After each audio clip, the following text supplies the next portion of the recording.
What the fuck?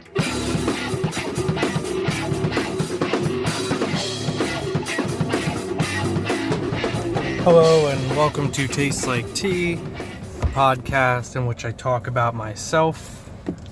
My name is Theo. Don't call me Ted. Hello. For you, presumably nothing's changed. For me, actually nothing's really changed for me either. I think I talked about it on my last episode or two, but I did lose power recently. And I was convinced that the previous two episodes weren't going to be able to get like an introduction or anything like that because for some reason it's the hardest thing in the world to edit an audio file without spending money. It's really weird and frustrating. But like outside of Audacity, which without the right plugin only supports WAV files, which I didn't realize until after I figured out how to convert into WAV files. But then I realized that the converting to WAV files is a limited function, and that at one point I'd have to stop being able to do that too. So, and also the whole transferring from my phone to my computer is its own thing. I recently discovered this button in my car called Auto Hold. And essentially it allows me to brake or hold down my brake at a stoplight or something, or like on an up slanted hill, without actually keeping my foot on the pedal, which is pretty cool. It's kind of like a mini parking brake, and then it auto applies a parking brake after you go into park. Just stuff I appreciate. Nothing crazy. But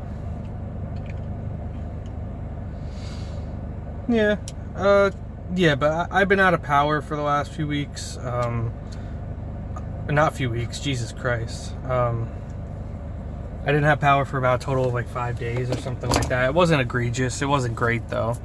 I am notoriously smarter than anybody who works at Optimum/Cablevision, because I was able to target the fucking problem before I even discovered that there was a problem, which is fun, I'm like, hey, maybe this wire that fell probably has something to do with my lack of internet. And like, nah, you're gonna go through the process first. So, if you have a hunch that your Optimum provider is being excessive or pushing for the quote-unquote easiest option, they're fucking with you, they're lying with you, you're right, I promise you.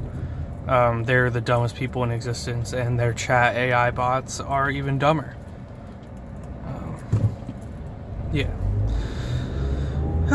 So that's it. I mean, I am smarter than Optimum, and, there's a good chance you are too. So just remember that if you're dealing with Optimum online, Cablevision, I'm specifically calling them out.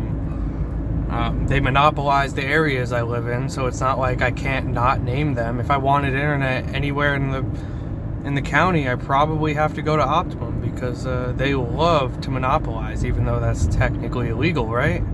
I don't understand the idea behind that, like monopolization, because clearly that's a monopoly, right?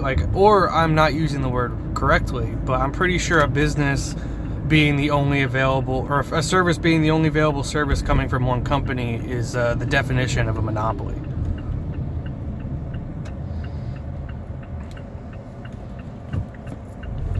And Jesus Christ, what a fucking idiot. How do you do that? Fucking popped a curb horribly? Jesus Christ. Well, anyway, I pressed recording. This is probably my most ill-prepared episode, because yesterday I was gonna record. Good thing I didn't, because those landscapers showed up. So I just clearly need to just re-evaluate when I can record in general. But today I'm sufficiently unprepared. Not only did I not know what I was going to be doing up until the moments I press record? I haven't even decided yet. We're back to like episode 1 when I was like, I guess I'll just talk about movies I don't like because that's what I'm feeling today. Apparently, we're in a similar boat. I was tasked to buy my partner pickles. They wanted Vlasic whole pickles, but the store either had Vlasic Spears or whole pickles in a different brand, and I'm assuming people like Vlasic for a reason, so I'm just hoping that the Spears is sufficient,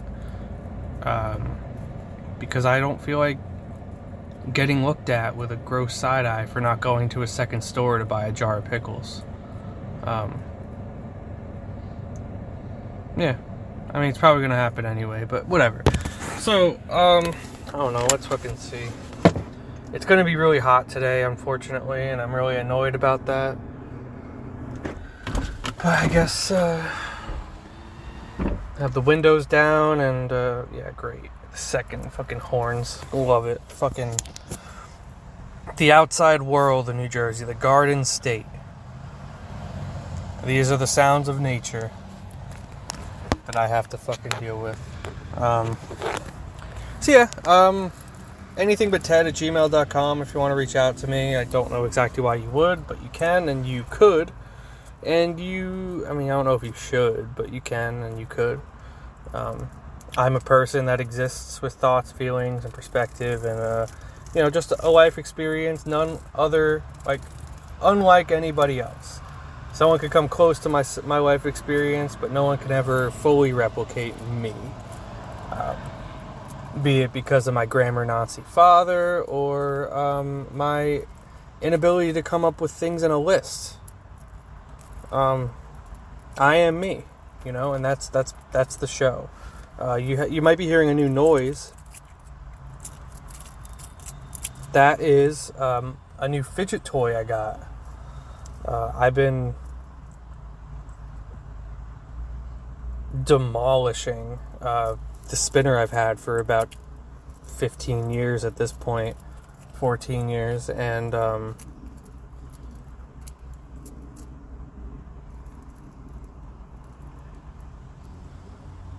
yeah, and my buddy was like, I noticed you beat the shit out of yours, so I figured you might want to try something else.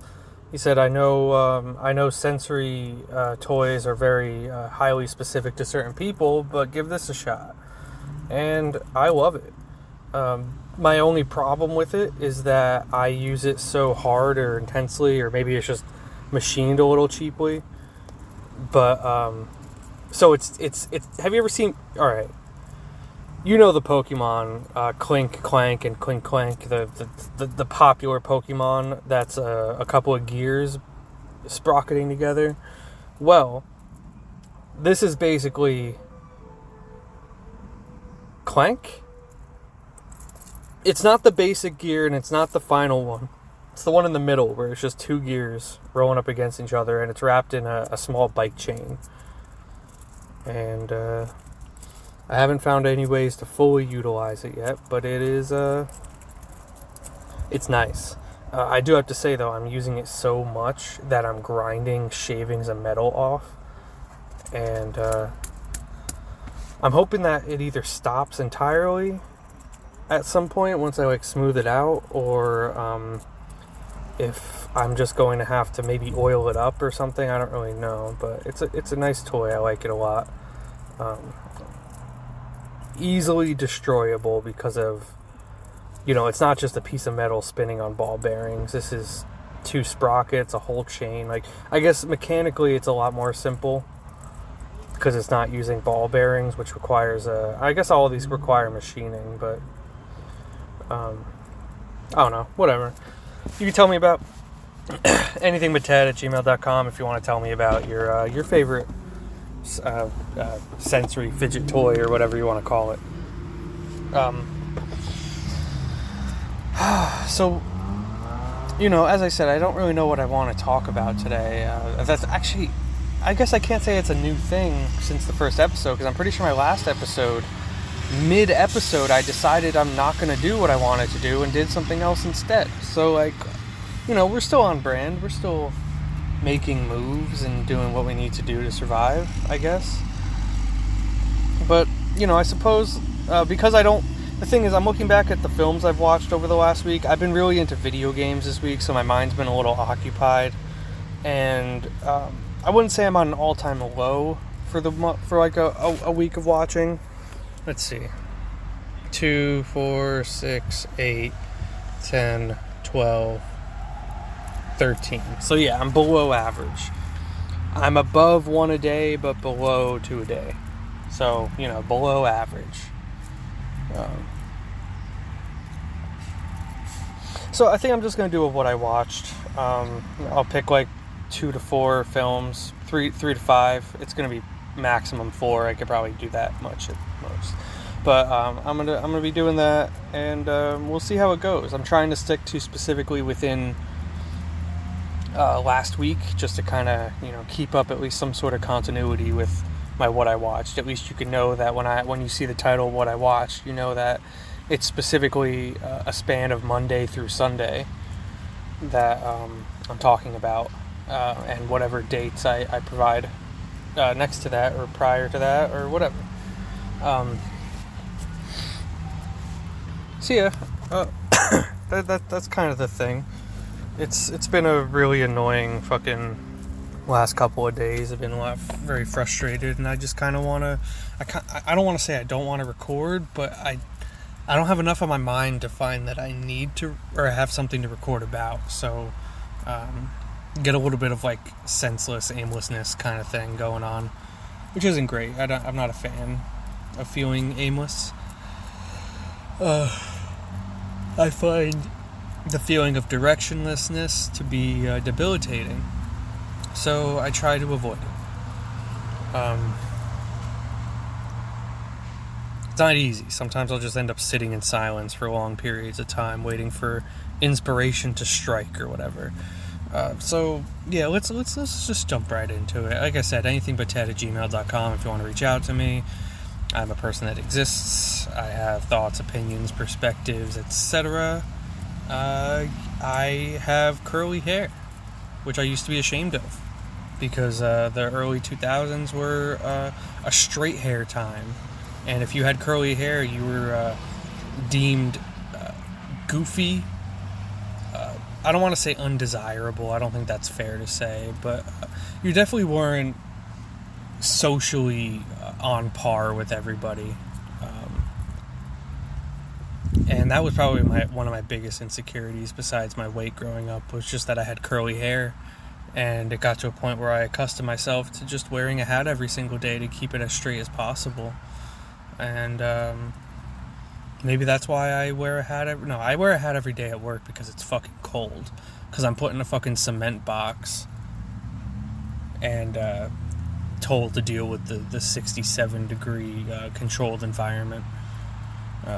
That's why I wear a hat at work every day. It's the stubbornness to take it off outside of work that I've had to overcome. I don't know why I'm talking to you about that. It doesn't matter. So, yeah, let's talk about some films, I guess. Let's jump right in. Looking back at the week, I closed out the week on the 5th, so the 6th would have been the Monday. And, let's just say, let's do it. Dexter's Laboratory Ego Trip from 1999. I didn't even know this film fucking existed. I was a huge fan of Dexter's Lab growing up, so I didn't know this film even existed. And in fact, I didn't even know I was watching a film when I was watching it up until about the hour point. Isn't it an hour long? Maybe. How long is it? Because it is still, it's 50 minutes excluding commercials. I've definitely seen it before, because I recognize one of the characters from the film. But I'm pretty sure I didn't know it was a film, and I kind of watched it by accident. So what happened is I still didn't have power on Monday, if you will. And my partner was we just got finished watching, I wish I was looking, I'm not, fuck. We just got finished watching Little Monsters on their laptop, because they were nice enough to bring their laptop home charged, and they used their hotspot to get onto YouTube. That was pretty cool. But the film was over, and I went out to the living room so that I could, leave my partner to sleep and I could continue watching stuff. And I thought, I don't really have anything specific I want to watch. So I went to YouTube, and I found one of those, here's a block of TV from the early 2000s or 1990s or whatever. And it's like a 3 to 5 hour video of just like the shows that they showed, the commercials that were shown in between those shows, and it was just kind of like a retro experience that people have been putting up on the internet, which is really cool. I've been trying to find a way to make it so that any of my TV I watch, I can kind of splice in old commercials so that when I have a kid, I can hypothetically simulate early 2000s television rather than exposing my child to relentless waves of gambling ads and sex pills, because advertising for children doesn't really exist on the internet, because they don't need to advertise towards children anymore. The adults have their own money, and they can access the ads just as easily as the children do. That's not entirely true, obviously, but that's definitely a thing for sure. Funny, the tagline for this film, Dexter's Laboratory Ego Trip, is "It's About Time," which I think is really funny, because that's I shouldn't say like it's specifically a Crash Bandicoot game title, but like that's the same pun that they did in Crash Bandicoot. It's Crash Bandicoot 4. It's about time, because it was literally like, yeah, it is about time we got another fucking Crash movie or Crash game, but also it's a game about time travel. I don't know if there's a double joke here with like maybe Dexter's Laboratory took a really long hiatus or something. I doubt it. But this is a time travel film. This is a movie about time travel, and it's about time. That's the film. So I watched one of those, like, I think it was an airing for 2001. I want to say it was very well timed, realistically, because it was an airing leading up to Independence Day, because there was specifically an ad where Ed, Edd and Eddy, the cartoon characters, were saying like, "Oh, it's Independence Day this weekend. We're having an Independence party," and then Eddie goes, "No, Ed, it's Ed Dependence." Just like they had to throw that killer fucking pun in there. They just had to do it. I haven't decided if I'm going to take this hit or not. I don't think I'm going to, as much as I really want to. How annoying. Stupid fucking self-control. I don't want any of that. I want to indulge. So, Dexter's Laboratory Ego Trip is about time. It's a time travel film in which Dexter gets attacked by giant evil robots, and he deems it necessary. Hold on, how does it go? The film opens, right? The film opens. Dexter is like, "Oh, I'm fucking bored," or whatever, and then these giant robots come out of a portal, and they're like, "We're here to destroy the one who saved the planet." So Dexter does some badass fucking ninja attacks and using his cool tech and stuff like that. And he's like, shit, they wanted to kill me. They called me the savior of the universe, or savior of the planet. I wonder what that's all about. It must be about me, right? Because they came to attack me, so clearly I'm the reason that they came back in time to kill.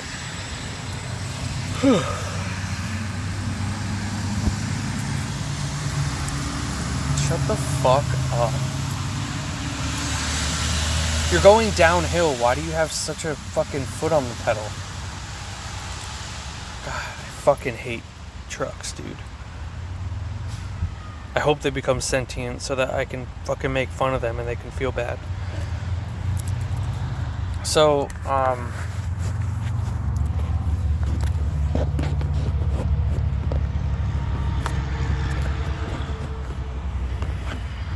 sorry, I'm just playing. Trying to see if there's a way to like mount my phone up here without it falling, but it doesn't look like I can safely do that.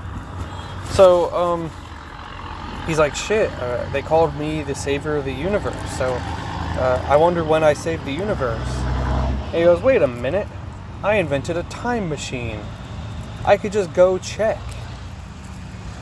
So, that's what he does. He travels into the future, and, you know, it's just like a bunch of like sci-fi dystopias. And remember I said I didn't know I was even watching a film.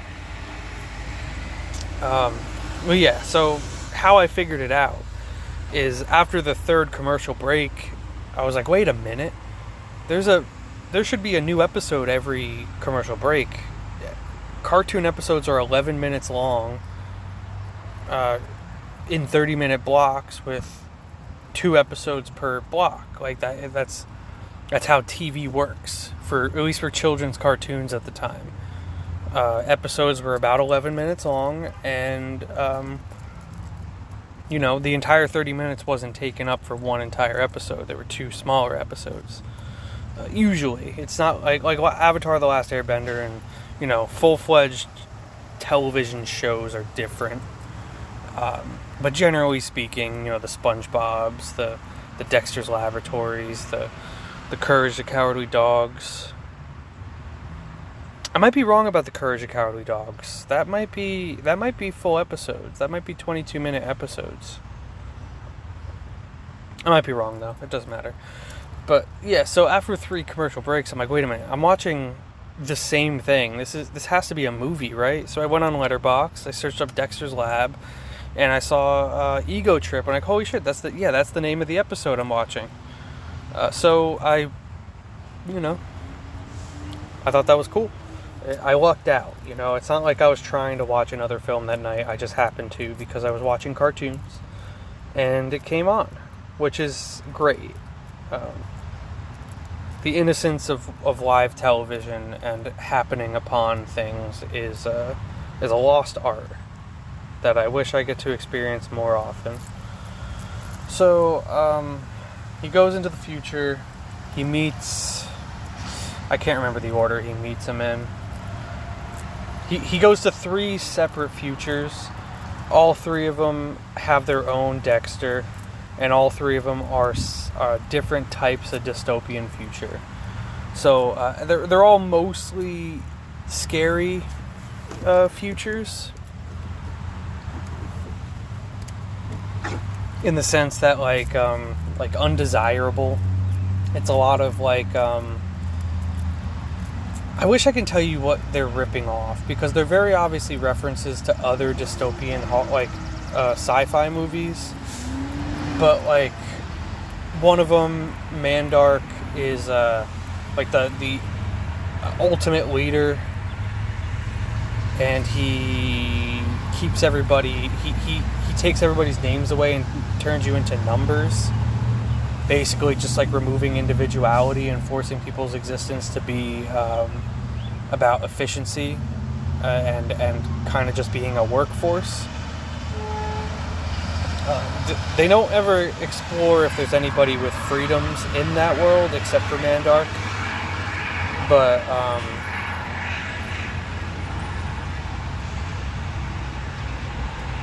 yeah, I'm pretty sure he meets weak Dexter first. I don't really know exactly what to call them. There's weak, strong, and old. I guess those are the three types of Dexter that he encounters. First one he meets is weak. He's emotionally oppressed. He bought into Mandark's.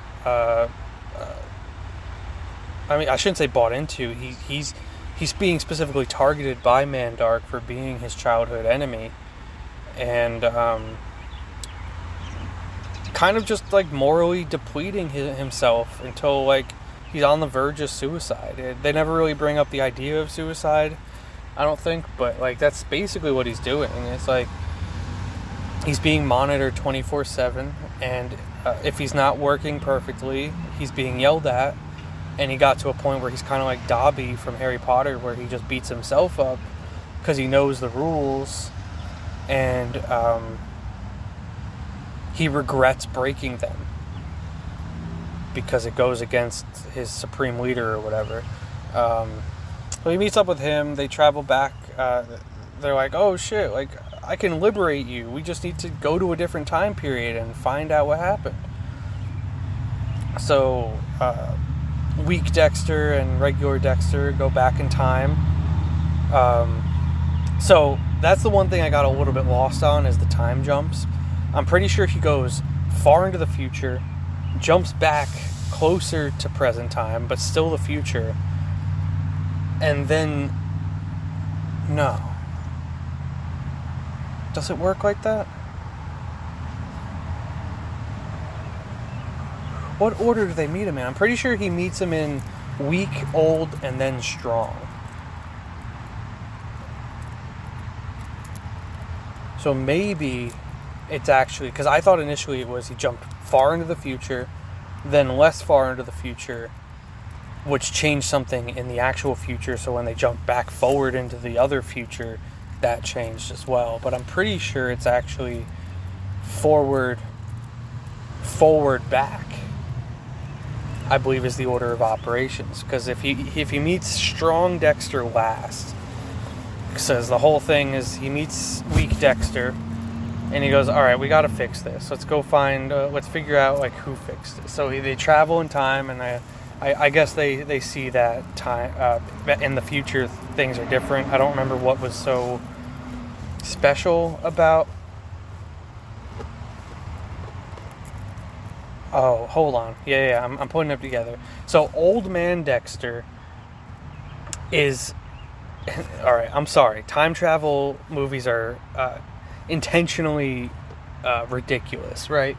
So regular Dexter travels forward in time to see what it was like to be Dexter when the world was saved. Turns out Dexter wasn't... turns out that the time travel initiated Mandark to take off his plan of taking over the world. So the future he appears in, Mandark took over the world, or at least the city, and enslaved the city. He convinces weak Dexter to escape with him and go, I suppose, further into the future, which would be the regular Dexter as an old man. So, in that old man universe, Dexter's an old man. He has figured out what the film is about. But he's old and he forgot everything. So, they have to go back in time to find another time where Dexter exists, which is where he's big and strong, and he's basically leading like the resistance, kind of doing like a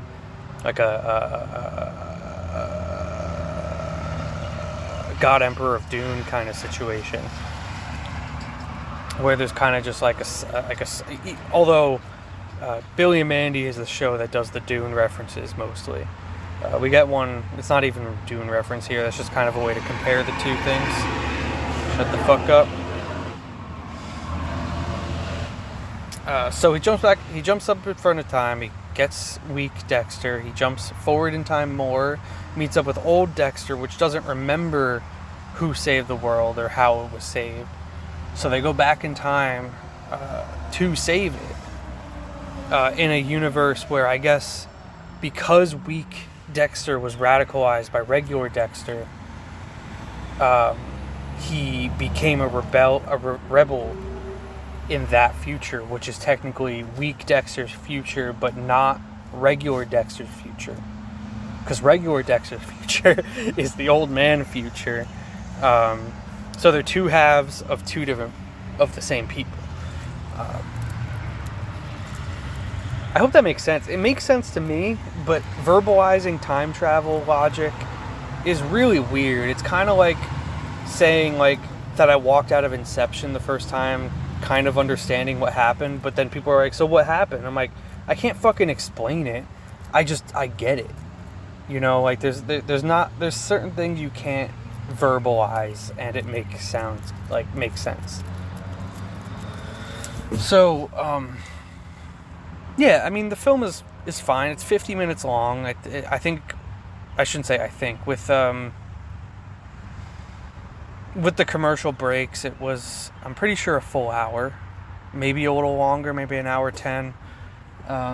Some great commercials I saw very early 2000s. Like, it's literally like 2001. So this is a rerun of the show, but it's on a night when you could actually pinpoint the exact day that aired, because it says tonight is the first episode of, and I can't tell you what the show is, but it's a show I never heard of, or at least never watched. I recognize the animation. It's like a time traveling child boy with like an adult and a robot, and they like correct history or something like that, or they make sure history happens correctly. I didn't really recognize the show, but you can definitely pinpoint what block of television I watched on what day of the week of 2001. You genuinely could do it if you really wanted to. It's somewhere around Independence Day, and it's the night that show aired or debuted. So like it's pretty easy to figure out. But yeah, I loved seeing the 2001 commercials, which means that's pre 9/11. That's television that existed pre 9/11. And not that, you know, Dexter's Lab, Ego Death? What the fuck? Ego Trip is kind of a decent, I mean, it was made in 1999, but I guess it's a kind of decent example of pre 9/11 television, because you don't really get many children's shows that are kind of in the mix. Like you can call out Shrek for being like a reaction to it or whatever, but you know, the 1999 and 2000 are, I don't fully understand the term, but I do at the same time. It's the end of history. Things have kind of like, that's like, if I've never Googled it, but I'm pretty sure if you Google the end of history, it's going to explain to you that just people at some point in the late 90s believed that we kind of did everything as a race, and now we just kind of sit back and exist. Except the new millennium came and things didn't get any better. Turns out the Matrix world is the peak of humanity. I don't know where I'm going with this. I'm very obviously uneducated in this concept, but I hear the term the end of history so much associated with 1999 that even though I don't know how to explain it, I can kind of like feel it in a sense. But it makes sense because like this is a very, I guess Samurai Jack is also kind of in this, but it's all the same director, right? Whatever the fuck that guy's name is that I can't pronounce the name. It was either Polish or Slavic or something like that. But he clearly has like an obsession with the apocalypse and like horrible futures. Because I mean, there's the running theory that the city of Townsville is actually where Samurai Jack takes place, and you know, there's a lot of stuff going on with that in-world Dexter's Lab universe of that director. But you can just kind of feel the energy. It's very pointless, but in a very classic sci-fi way, which is not pointless. Classic sci-fi, very much, I mean, all sci-fi generally is a reaction to something. But it kind of took on like a 1984 kind of vibes, where it was like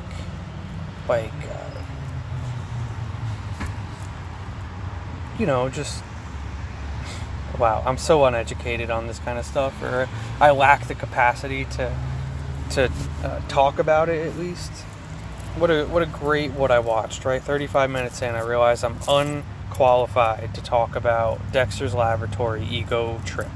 It should have been called Ego Death, but you can only get away with so much as a children's cartoon in the early 2000s. So, yeah, I mean, the film is good. It's not long. It flows really well. It ends with the way it begins, with Dexter returning home and seeing himself fighting the robots and jumping off into his portal to go to the future. It's quite literally like a full paradox, I think you would call it. No, you get stuck in a paradox, right? It's a time loop. It's a time loop where everything has to happen in order for nothing to happen. That movie has to continuously happen, or else Mandark will take over the world. Or if future Dexter can convince regular Dexter that time travel isn't worth it, and that he just doesn't leave his lab and leave his lab unattended when Mandark shows up. I found it entertaining. It was good. It was a very good surprise to just happen upon a movie I didn't really know existed. Even if I might have watched it in the past, I definitely didn't know it existed. So I guess we'll move on. I got a couple here. Not really sure which ones to do it with, though. What was the other DVD I got from the library?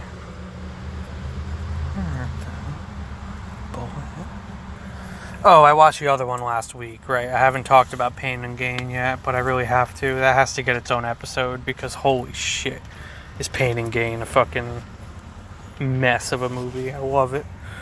Yeah, let's talk about the couple days later. Yeah, a couple days later, I watched, let's see. Actually, no, let's go for the next day. Let's keep it simple, right? I watched The Corpse Bride. There's probably not much to really say about The Corpse Bride. It's a classic to many people. It's a stop-motion film directed by Tim Burton, 2005. It's a musical, music done by Danny Elfman. Very, very standard stuff for a Tim Burton kind of film.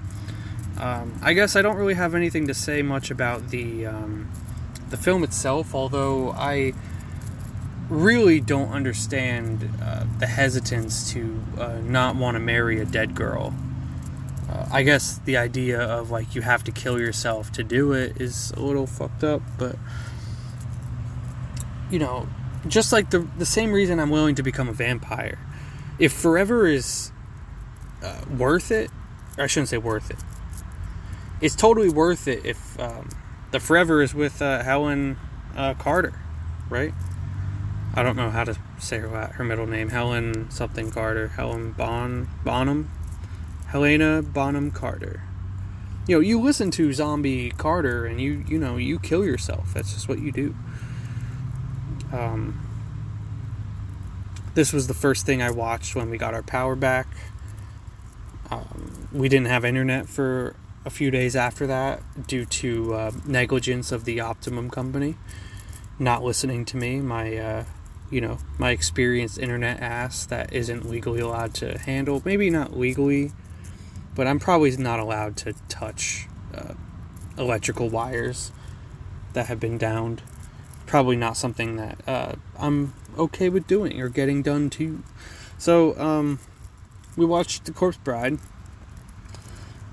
I do have a DVD of it, but this was my first time watching the 4K. I got the 4K Steelbook with the fun slip, and it looked fantastic. That's really what I want to talk about with this film. Is not really about the film itself, which is good. Probably my favorite animated Tim Burton feature film, because I think Vincent is probably his best film overall, but that shit's like 6 minutes long. So I would say Corpse Bride is my favorite animation of his, and yeah, I think Charlie and the Chocolate Factory is probably my favorite live action film of his.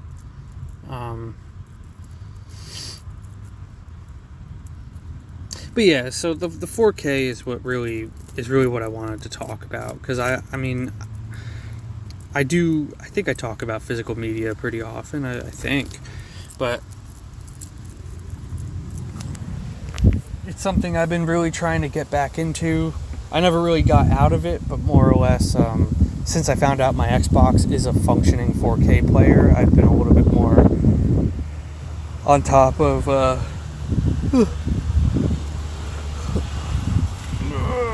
doing a big stretch. I've been a little bit more on top of kind of like upgrading a lot of my physical media to like very, very specific ones that I just want to get in 4K. I've mentioned that I'm doing steelbook auctions on eBay, because if I'm buying these glorified pieces of metal, I might as well get a deal on some of them. But the film just looked outstanding. I swear this is gonna be a short ass section just thinking about this, because all I really want to do is pander about the fucking. Is pander the right word? I really want to just talk about how good it looked, and like 4K always seems to surprise me. Like when I was watching this, I genuinely had the question, like, how can a film look this good? And it's not exclusive to The Corpse Bride. It's just I think I notice it the most with Corpse Bride, because it goes from being a stop motion claymation film to it's still claymation obviously, but it feels so much less real in a good way. Because the high resolution images are just so pristine that it almost looks like you're staring at just clay dolls. Like there is no animation to them, because the image is so clear that you can't see it as anything other than a fake thing that's being posed. And I think it's really great. There's so many awesome details in this film that the 4K really brings out, and not like details as in like story beats or anything, but like literally just like visual details are so nice. I'm pretty sure there was at least a handful of times that I saw somebody's fingerprint on someone's face, because like they're constantly molding these faces and stuff and moving them around, that like, who knows, maybe someone could have accidentally left a slight fingerprint. I don't know about that for sure, but that's definitely a thing.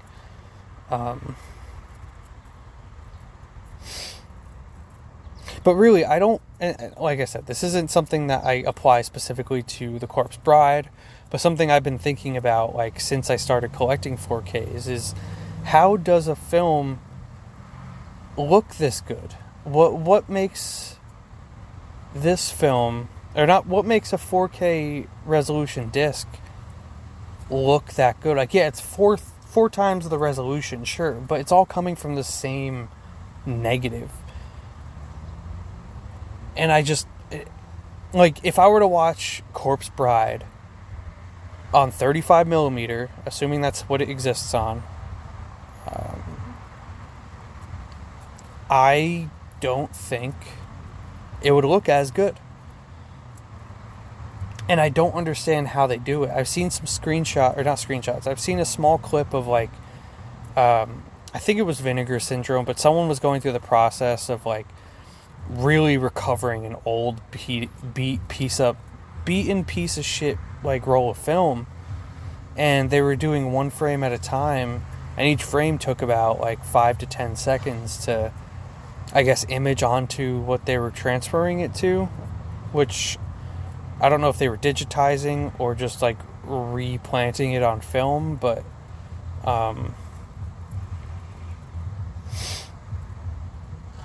yeah, like, it's still the same film. How does just the picture resolution, like, I guess it's just showing that digital anything will always have enough flaws to where until it's real, it's not actually going to look perfect. I guess that's a thing.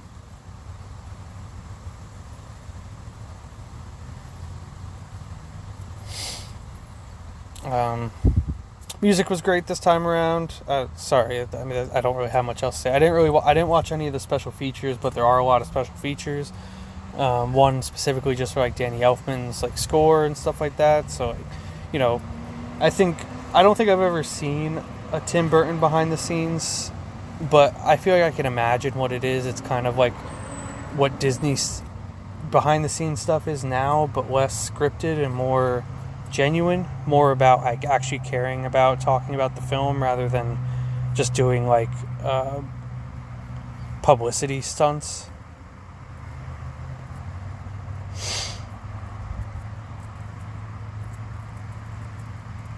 But yeah, it's not a film I expected to be okay with owning on 4K. I kind of just wanted the Steelbook, and I got it like 2 for $20, so it was a good deal.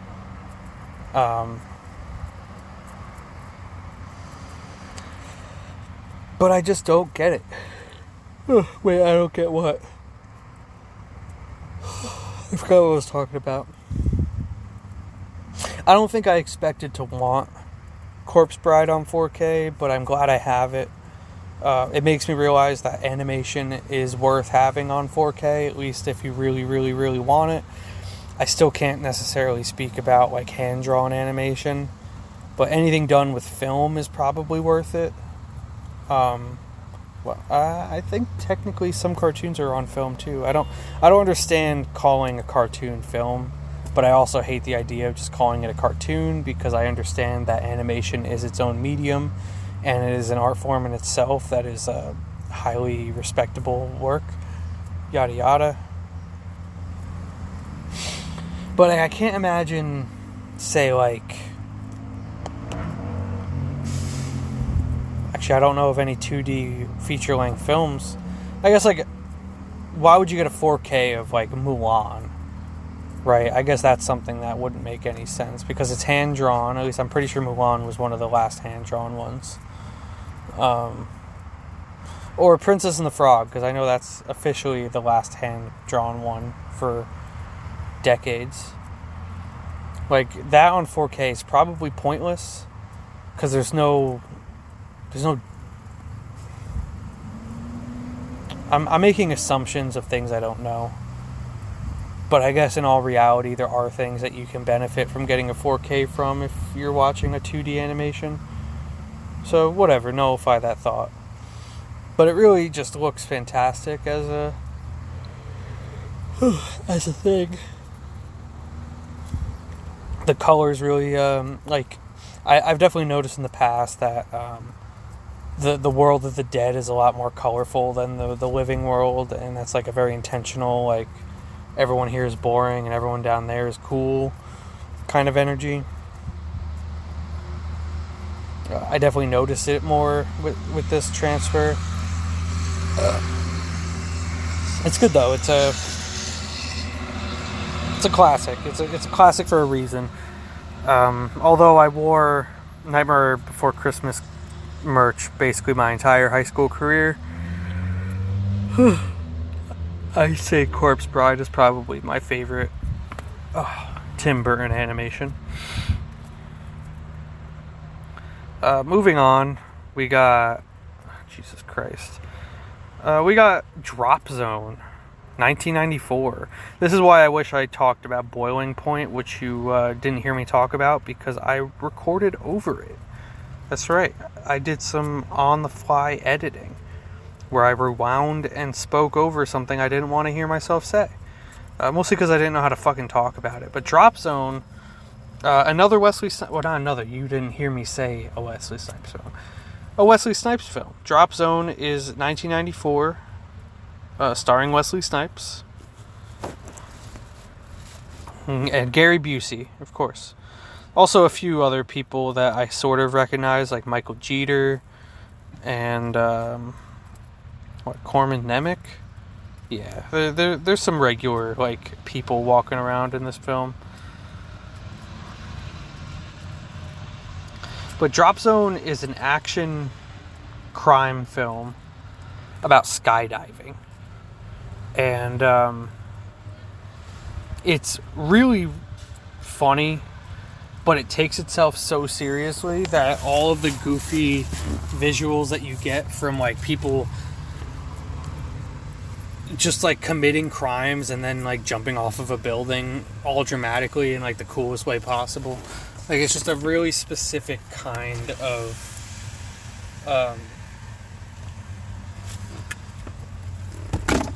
very specific kind of film. What happens? What's the inciting incident for this? Yeah, U.S. Marshal.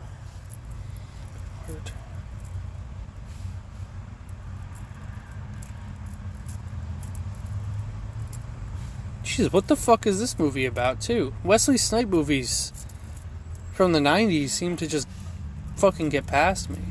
It's an action film about skydiving. It's a heist film where the bad guys skydive and the good guy has to learn how to skydive to catch the bad guy.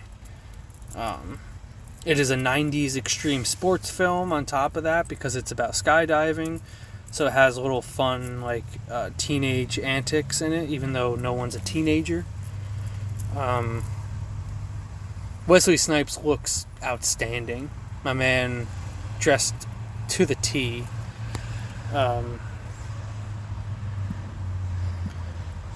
It's kind of something I think I said about Wesley Snipes and Boiling Point as well. My man in the 90s really just, he was killing it with the style. He wore like cool hats and like round sunglasses and really cool button-up shirts, and he was just a stylish fella. A daring... Oh, right. That's what it is. I'm sorry. It's a daring prison break from a plane. Wesley Snipes is escorting some nerd, some shitty white man, and while he's like pooping or something like that, Gary Busey busts into the plane and kidnaps the guy and skydives off. So Wesley Snipes is like, shit, I gotta get this guy back and get him arrested because he's an important guy to be arrested right now. And yeah, so they do a Con Air. They free the single guy. Keep in mind, Con Air came out after this film, so just as a little like maybe Con Air is an homage to Drop Zone. Who knows?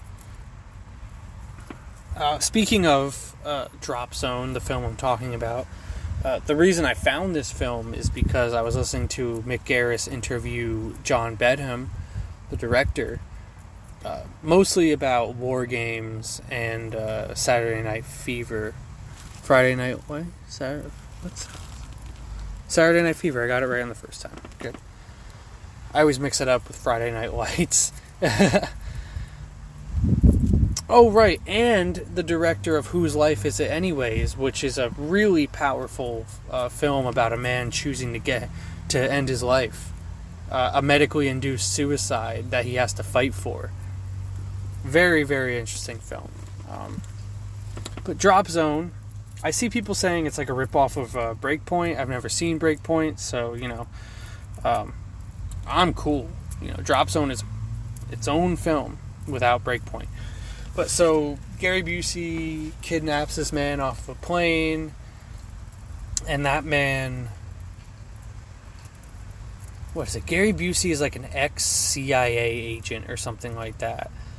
and he's using his CIA connections to pretend to be CIA agents or FBI or something like that. It's some sort of abbreviated government entity. But he uses the identities of dead agents to kind of inhabit, like, to steal shit. They steal shit by pretending to be who they aren't. And the whole plot is Wesley Snipes trying to find the guy that was taken from him and stop the evil skydivers from committing evil skydiving.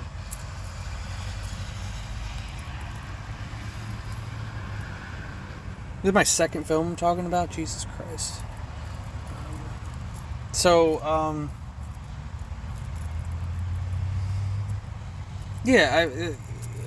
Wesley Snipes meets up with some pretty girl and goes, "Hey, I'm trying to dive," and whatever. And he joins her jumping school where he puts together a team of skydiving elites from all walks of life, and they have very much like a, not Con Air, what's the Michael Bay? Kind of like Apocalypse, is it? The asteroid film where I'm pretty sure it's called Apocalypse. But yeah, he's putting together a team of assholes that are all skilled in skydiving.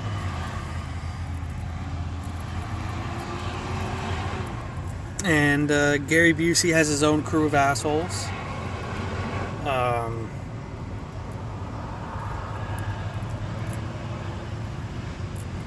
They commit crimes together, and they do skydiving. This film is 101 minutes long, and I can almost guarantee at least like 45 minutes to an hour of it is actual skydiving footage, which got a little exhausting as someone watching it, but something I can truly appreciate about it is just the physicality of like all the footage that they've gotten. Because I know skydiving is a pretty intense sport. So to be like there with a movie camera, just like recording people, because this isn't fluffed footage. This is very obviously people jumping out of planes. I don't know if the stunts were. I don't think all the stunts were entirely done. Like, I'm pretty sure anytime it was like a zoom in on Wesley Snipes, it was kind of just like a studio shot of like him being blown with air while he sits in a parachute. But genuinely, I think most of the skydiving footage in this film is legitimately real, and it just adds a really cool level of it.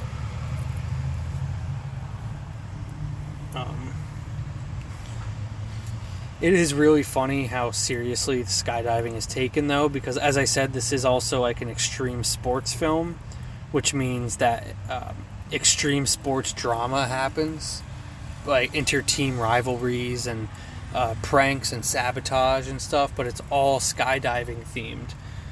So to the average person, you don't really know what's going on, but you kind of intuit what's happening because, you don't know all the functioning bits of a skydiving rig, which is a dumbass word to use for parachute, but I guess there's more to the parachute backpack thing than just being a parachute. You just see a guy like cut a wire on it and go and you know, like, oh, that's fucked, something fucked is happening. I don't know what the fuck that was, though. Turns out it was something bad.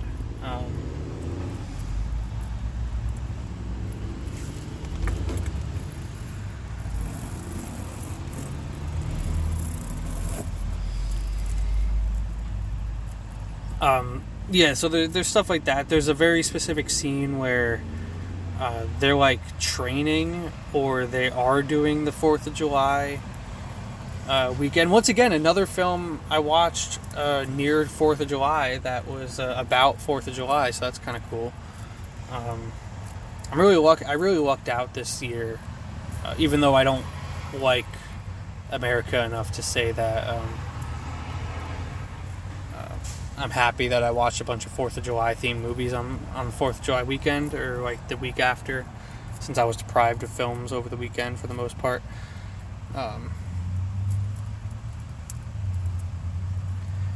Yeah, so, this is actually my 3rd film. I was just talking about Corpse Bride. I just only talked about it for 5 minutes because I just wanted to say it looked pretty. Wesley Snipes, I think I said he looks really good in this film. He doesn't have the widest range of like stuff to do as like an actor, but every time I see him in one of these films, it's slightly different. So, I give him props for just, doing the crime thing in different ways. It's kind of cool. Especially since he's technically a cop in both of them.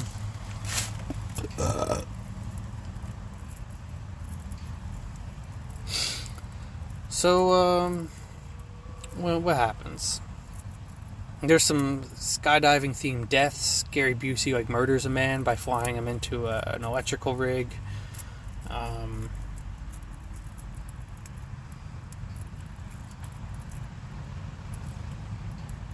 They're having a race or a practice run of they're doing a practice run for 4th of July. The planning for it is so hilarious because they're trying to make synchronized skydiving look cool rather than it just being aesthetically pleasing, because basically just the same idea as synchronized swimming, where it looks very nice, and it's skydiving in general is probably hard too, but I would say that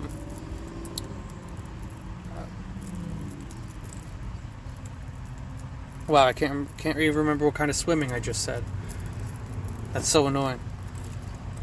Organized swimming? No. Swim dancing? No. Wow.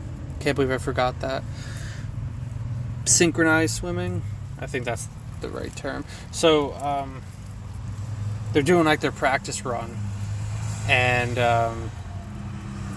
it might be the same drop that, the dude's backpack gets... No, I think that's after. That's a jump afterwards. But, this guy's showing off to the bad guys. This is a good guy that we're watching, and he deploys his parachute in the face of one of the evil guys, and then deploys his backup parachute and disconnects his other one so that the guy is just wrapped. He literally makes a sandwich joke. He's like, how do you want your sandwich wrapped, or something like that. He just makes a dumb joke about how the dude's stuck in his parachute, and it's good. I liked it. It's very much something you'd see in an extreme sports film, though. It's almost exactly something that would happen in a skiing movie about well, guess what? You can't beat me if I had my hand strapped behind my back. And then, he beats him, and he goes, what? That's unfair. I was only using guns. You cheated. Name that movie. I don't think you could. I don't think it's real. But yeah, the film is fine. It's not amazing, but it was definitely way better than I thought it was going to be. I can't say I'm a massively addicted to the director kind of thing. I didn't like it. There wasn't much speaking to me about this film. It's quite literally just an action film. But it was solid. I think between the costume design, the actual effort put into getting skydiving footage, and the Gary Busey Wesley Snipes combo is pretty good, realistically. Yeah, so that's Drop Zone. And I'll do one more. I'll make it 4 because I'm going to do it. Jesus Christ. So let's just talk about, we'll make it fairly brief, I guess.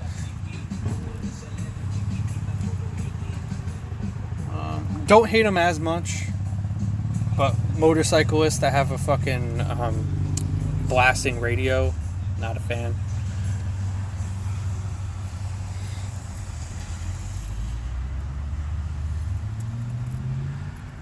So, my last film I'm going to talk about today, it's not going to be Saw 3 because I only watched the 4K, and that's the only reason I would want to talk about it. Although I could totally talk about Saw. I feel like I need someone here to bounce off of, though, or else it's just going to be a lot of me saying, yeah, I love it.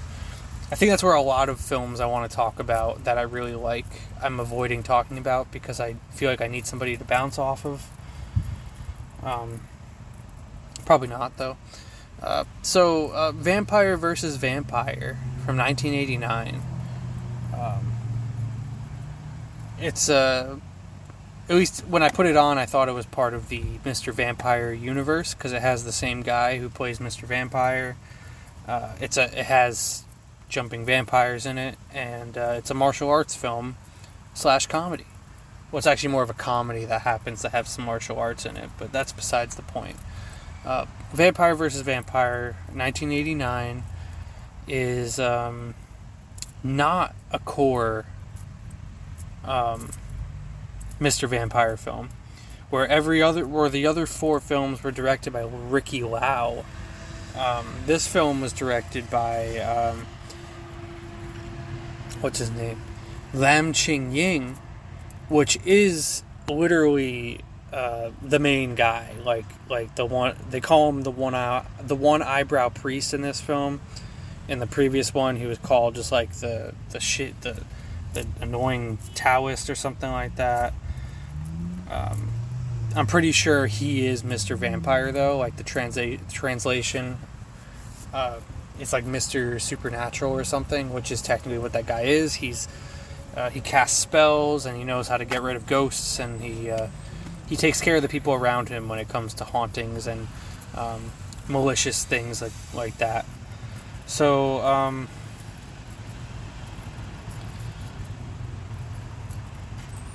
this was something I did when I brought my computer over to my friend's house, because I really wanted to use my computer with some internet without the internet being on at home.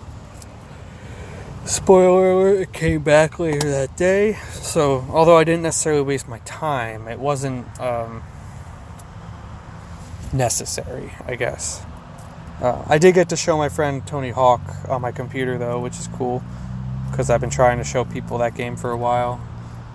And that was nice. And we bought a bunch of DVDs earlier that day, too, so it was a very fun day, just in general. But we got back from buying DVDs. He settled back into the house, and I was there as a guest, so I didn't really want to do anything intrusive, as I do. So I just sat down and I put on a movie because no one was using the TV, and I figured, why not? So I put on Vampire vs. Vampire. It's, as I said, it's like the 5th entry, and it's an unofficial 5th entry, directed by the main character of most of the other 4, if not at least the hero of the other 4.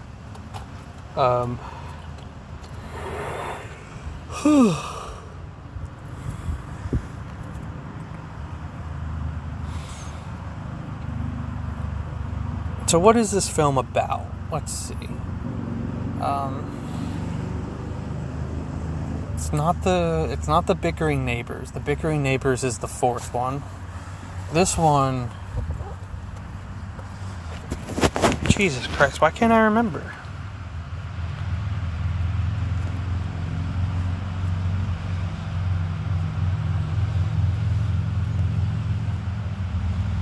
Yeah, so that's the thing about these Mr. Vampire sequels, is it's like the further you got into the series, the less horror it was about, and it was more comedy.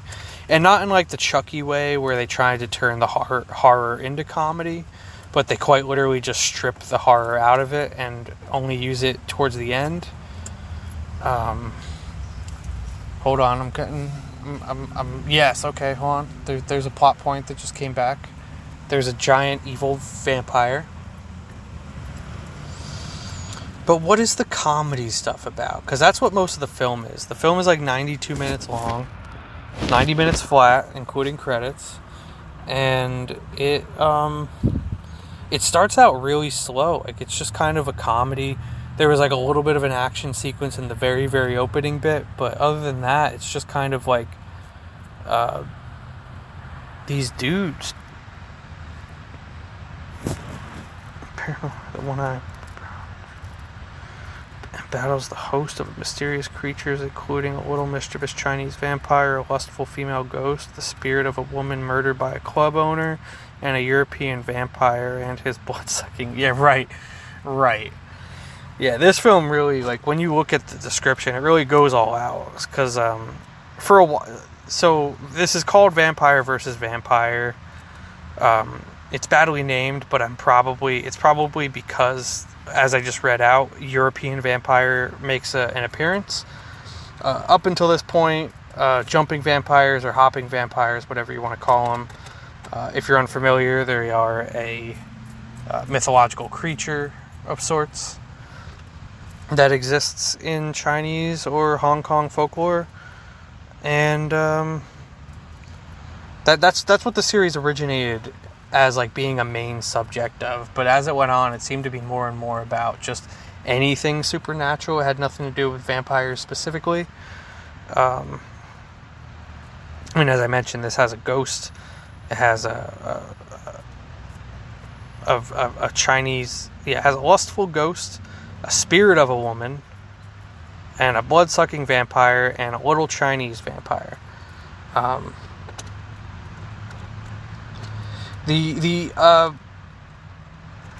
So, just like Mr. Vampire 4 Saga, which is a horrible name also, I found the comedy to be not amazing. Better than it was in Vampire 4, but still not great. It's just kind of corny, and there's a few, like, horny jokes, and there's a lot of it's a lot of slapstick kind of stuff. It's not bad really, as much as it's just it's not something I want to spend like 70 minutes doing when there's vampires afoot. Like, the only vampire for the first 3/4 of the film is this little the baby vampire, the Chinese vampire, who, like, honks like a rabbit. And yeah, and I was convinced that was going to be the only one, but then they released the European vampire and things actually got good.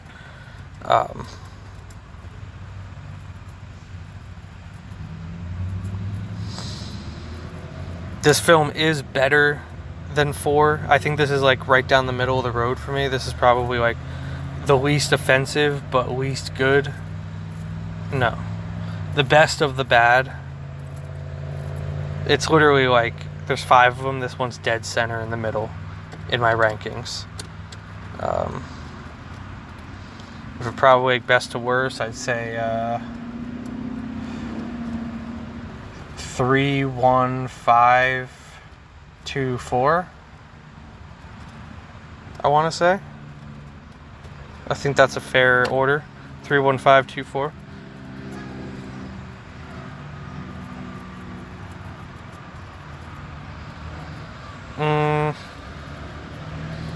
Yeah, so there's like a kid vampire hopping around. He's honking. He's making noises. He's kind of just like a cutesy. He's there to just kind of be like, aw. Which is just disappointing for me, because, like, the vampires should at least be, like, trying to hurt you, even if they're bad at it. I feel like that's kind of, like, part of the thing. But there's also a difference between, like a vampire that was buried and a vampire who was turned by a vampire. They're very different. Not including the fact that European vampire shows up to be even more different. The way he shows up, though, is really cool. He's probably, like, the longest build-up in the entire film. While, like, before he got here, there was a bunch of graffiti on the wall saying something like,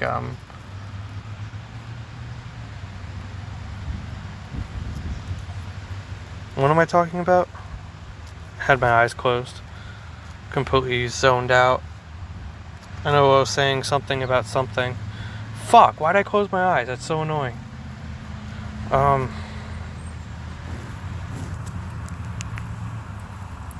Cutesy vampire boy.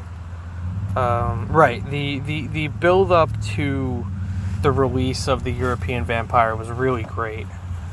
There's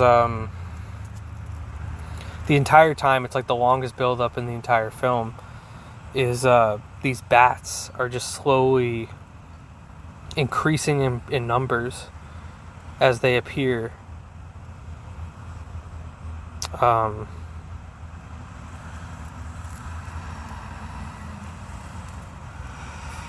Lost it again.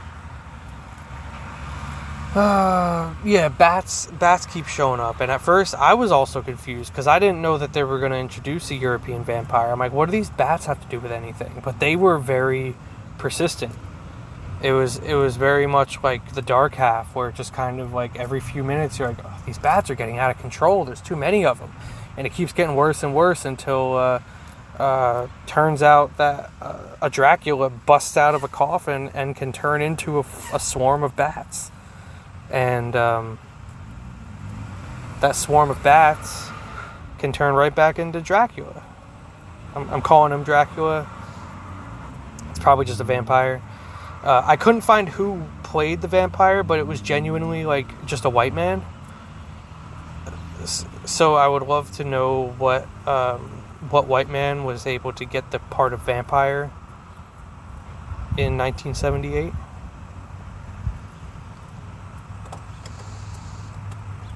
I would have loved it, I think. I'm tired again. My eyes felt closed. What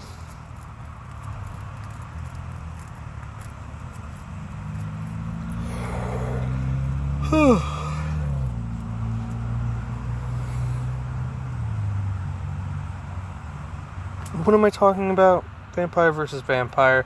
Yeah, when he shows up, shit gets really crazy. The film is funny. It's probably not the funniest, but I mean, literally everything is like right down the middle of the road for when it comes to like the quality of this film. It's really hard to say if anything's good or bad when it comes to these things. I really liked the martial arts. I just wish it didn't, take so long for any of it to happen.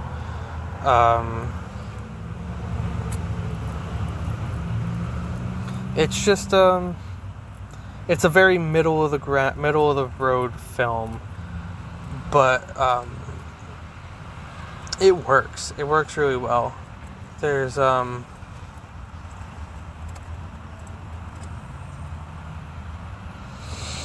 Jesus Christ, I'm getting tired. I think I just have to call it. There's I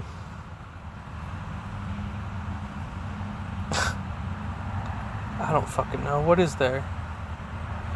There's the baby vampire, which exists. There's the evil European vampire. There's the ghost, which is, I'm pretty sure, it's the same actress as the sexy ghost in the first film. I wonder if it's intended to be the same ghost.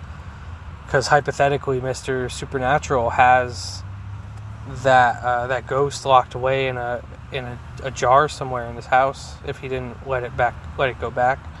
Or, left it somewhere and someone found it and made its way back to him.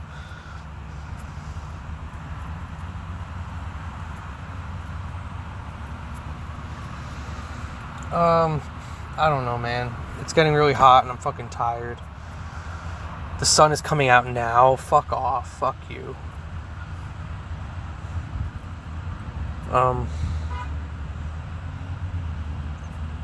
Yeah, I'm uncomfortable. What was I talking about? I don't even know what movie I'm talking about. Vampire versus vampire. Yeah, there's a sexy ghost from the first one, and then there's that murdered girl, which they investigate. I don't recall. I think everything ties together pretty well, if I remember correctly. All of the supernatural stuff kind of like convenes on one location at one point towards the end of the film, and that was interesting. As I said, though, it is technically an unofficial sequel, so if you're trying to just watch the Mr. Vampire quadrilogy, you don't need to worry about this one. Although I would say this is better than 4, and 4 has little to no actual uniqueness to it. So if anything, do 1, 2, 3, and 5, and you'll have yourself a good quadrilogy that way. At least this film is a lot more entertaining. So yeah, anythingbutted@gmail.com if you want to reach out to me. I don't know. This is a weird day. I feel motivated to do this, but unmotivated because of how I sound, and try not to think about it, but that's what I'm thinking about. So, if you like this, like it more or whatever, I don't fucking know. I'm tired.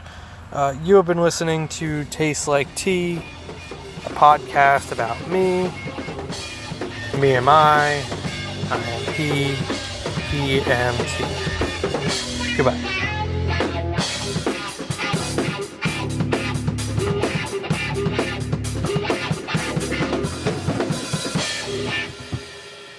Wow.